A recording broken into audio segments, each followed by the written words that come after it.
homeless man discharged from a hospital, according to the report, because he could no longer pay his bills. He was found looking like he was dying. Let me give you some background to this.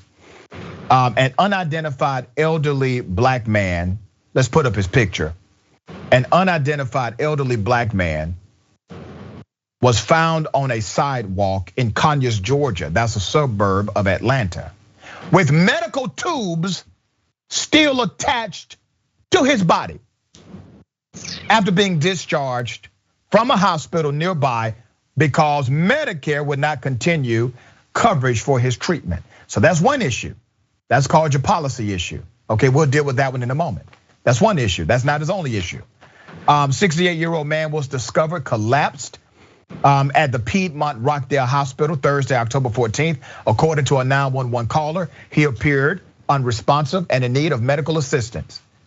The caller said, and I quote, "Poor guy, but he probably needs an ambulance and not." The 911 caller said, according to WSB-TV, "It's right in front of the Piedmont Rockdale emergency entrance."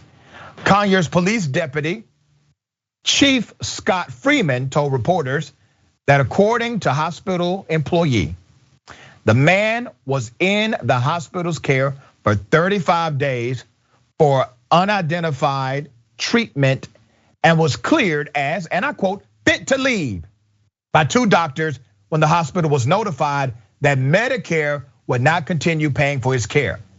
He was dressed by security, who then escorted him off the premises. Here's what I gotta say.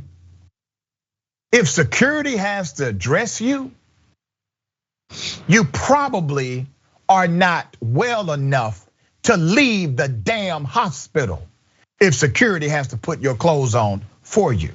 The man didn't even make it beyond the entrance. He fell out right outside of the entrance of the hospital. It gets deeper.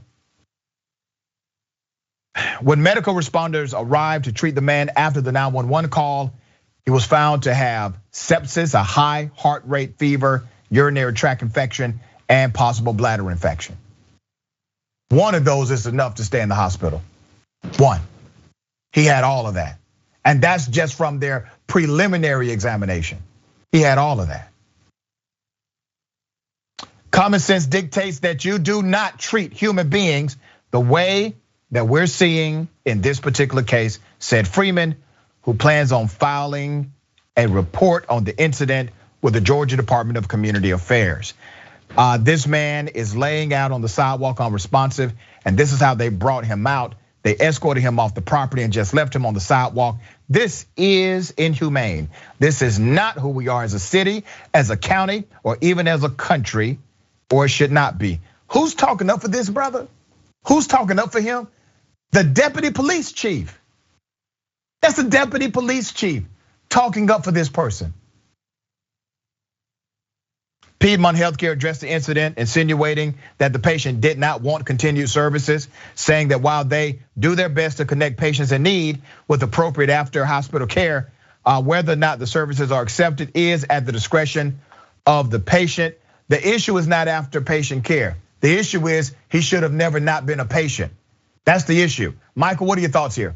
I mean, there's so many levels to attack this on, and you've already said that. One thing that you have to say is that there's, this man's fate should not be decided by a numbers cruncher sitting somewhere in that hospital building saying, we can't do this anymore, we're not making enough money off of it, which is probably a little more distilled than what really happened, but it is that in essence. The other thing is you talk about sepsis, you talk about a bladder infection, urinary tract infection.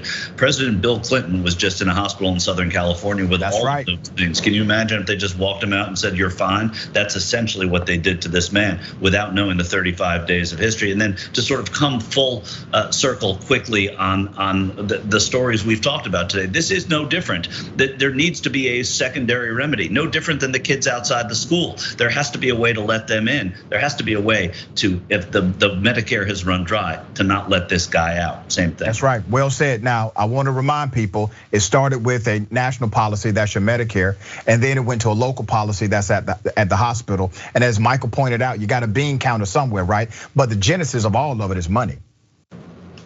All of it. The national to the local, money.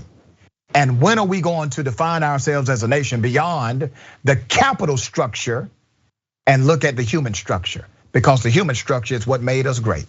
That's the human structure. The capital structure creates destruction.